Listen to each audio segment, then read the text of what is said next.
La Revolución Mexicana fue la primera revolución social y política del siglo XX que inició en 1910 y terminó oficialmente en 1917 con la promulgación de la Constitución de 1917.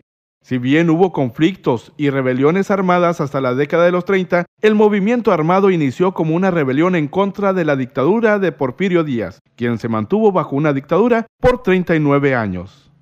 El gobierno porfirista se apresuró a acabar con los 4 antirreeleccionistas que más peligro implicaban, tomando disposiciones en contra de dichos centros en la Ciudad de México y Puebla.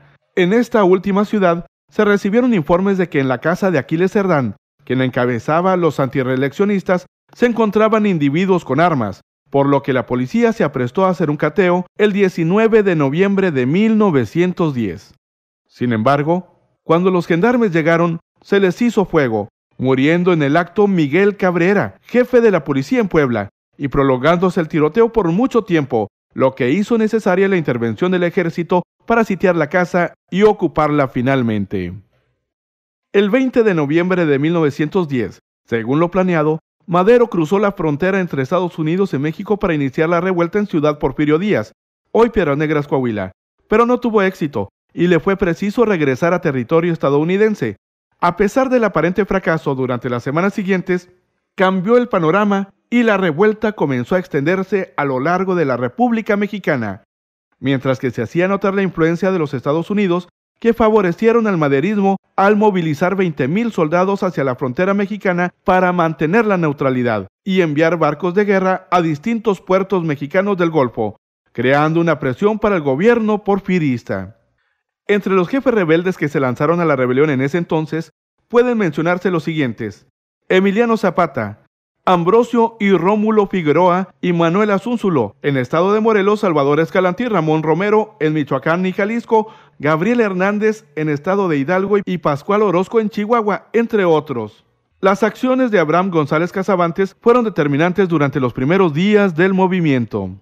A su vez, cuando estalló la revuelta política encabezada por Francisco I. Madero, la Confederación de Grupos del Ejército Liberal del Partido Liberal Mexicano actuaron en forma independiente, sobre todo en los estados del norte, ya que la Junta Organizadora del Partido Liberal Mexicano operaba en el exilio desde Los Ángeles, California.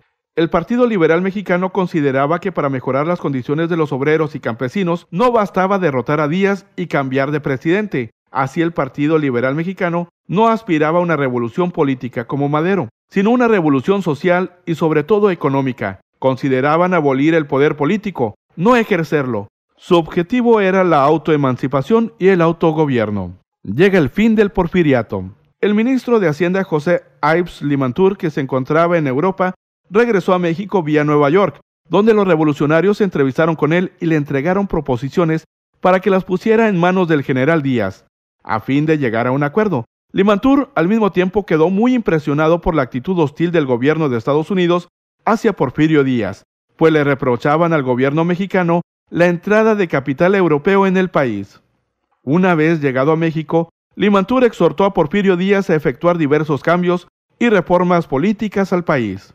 Varios emisarios de Díaz se entrevistaron con los rebeldes y se convino un armisticio, pero como no se pudo llegar a ningún acuerdo, los rebeldes comandados por Pascual Orozco en el norte atacaron a Ciudad Juárez, que cayó en mayo de 1911. Desde ahí, Madero envió un telegrama exigiendo nuevamente la renuncia de los líderes del país. El 21 de mayo de 1911 se celebraron los tratados de Ciudad Juárez entre delegados porfiristas y revolucionarios, en donde se aceptaba la renuncia de Porfirio Díaz y de Ramón Corral después de 30 años de haber gobernado el país. El día 25 renunciaron a sus cargos, marcando el fin del porfiriato. Porfirio Díaz salió de la capital y se embarcó en Veracruz rumbo a Europa, en donde murió el 2 de julio de 1915 en la ciudad de París.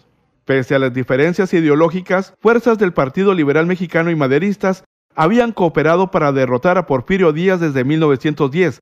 Sin embargo, al firmar Francisco I. Madero los tratados de Ciudad Juárez, muchos de los afiliados al Partido Liberal Mexicano se unieron a su causa y los que no fueron fusilados, apresados o perseguidos por los maderistas, ahora apoyados por el Ejército Federal del Porfiriato. La Junta Organizadora del Partido Liberal Mexicano en Los Ángeles no reconoció los tratados de Ciudad Juárez y continuó promoviendo la lucha armada, con una postura orientada abiertamente al anticomunismo contra todo gobierno, clero y capital. Entre enero y junio de 1911, la acción más significativa del Partido Liberal Mexicano fue la rebelión de Baja California, territorio que el PLM tomó con el apoyo de extranjeros socialistas y anarquistas afiliados al Grupo de Trabajadores Industriales del Mundo en 1911, pero fueron combatidos por los soldados federales y luego por los maderistas, quienes los derrotaron finalmente con el apoyo del gobierno de los Estados Unidos. Esto es a grandes rasgos los inicios de la revolución que oficialmente terminó en 1917, pero ahora, en el 2014, a más de 100 años del inicio de esta lucha, se están desarrollando otras inquietudes sociales contra un gobierno que, si no cambia su formato económico, el pueblo podemos reventar y hacerle lo que a Díaz. La gente estamos cansados. El enojo se escucha en cualquier lugar. Solo se habla de temas como la injusticia y la desatención de nuestro gobierno, que no ve por nuestros intereses ni por nuestra seguridad, sino solo los propios. Y ya estamos cansados. O dejan de hacer lo que están haciendo, o esto va a cambiar de un modo u otro.